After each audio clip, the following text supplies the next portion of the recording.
Hey, welcome back. Hello, la famille. Welcome. This is part 8 of the Daniel series. Hey, the Daniel series is not over. We're still going.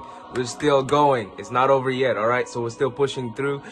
This is favor with God. Favor with God. Now listen, man.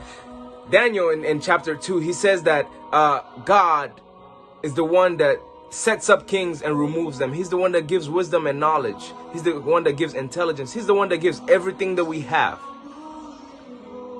He is the true giver. And so if God truly is the one that gives all of those things, and we're talking about favor, right? Favor is, like I said in part 7 a couple of weeks ago, it's a preferential treatment that you have. It's what makes the difference between you and everybody else around you.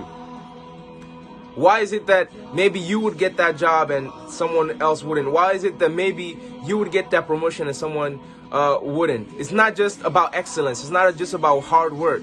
But there's a certain system in the kingdom that allows for promotion, that allows for elevation, that allows for growth, that allows for progress. And that's called favor.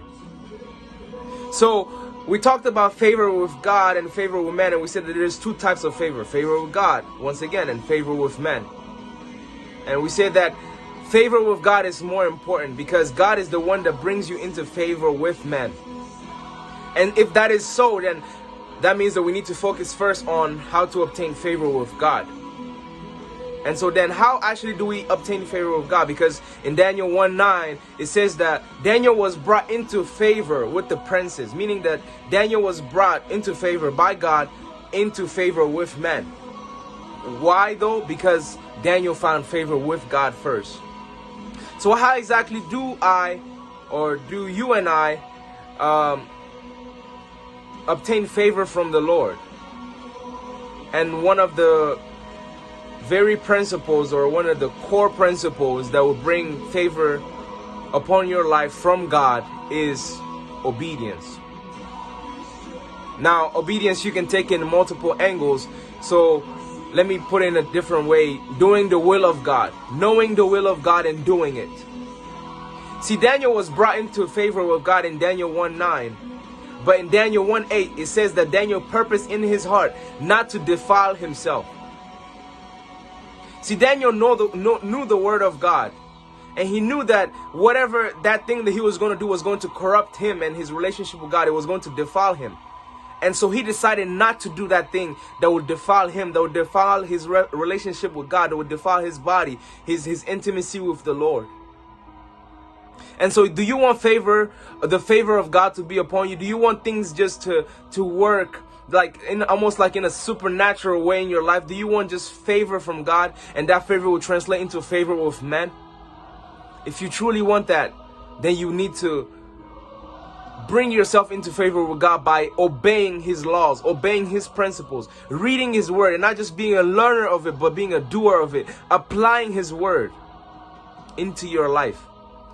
And you will notice, and even in your life, you may take some time to think about this later, but at any moment when you see that things are not working out in your life, somewhere you would notice that you are dishonoring or you are disobeying one of God's principles. When things don't work out, look for the principles of God that you are not applying, that you are forsaking, that you are dishonoring, and you will see the reason why things are not working out in your life. So if things didn't work out, maybe that business didn't work out, maybe there was dishonesty in that business, maybe you were dishonest in the way you were doing business. Look at the principles that are being disobeyed, and you will see that things are not working out because you are not aligned with the word of God. You are not obeying the word of God. And so it takes some level of consecration. You need to be consecrated. You need to allow God to work in you. You need to be holy. You need to be righteous. You need to allow God to work in you. You need to allow the word of God to take root in you. And when that word takes root in you, that life begins to flow, and that favor comes upon your life. And when it does, I'm telling you, it's magical,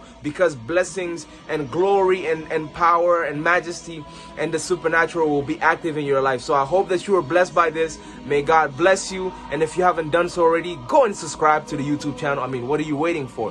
Yannick Ends inspires. Go and follow me as well on YouTube. Until next time in the Daniel series, may God bless you and see you.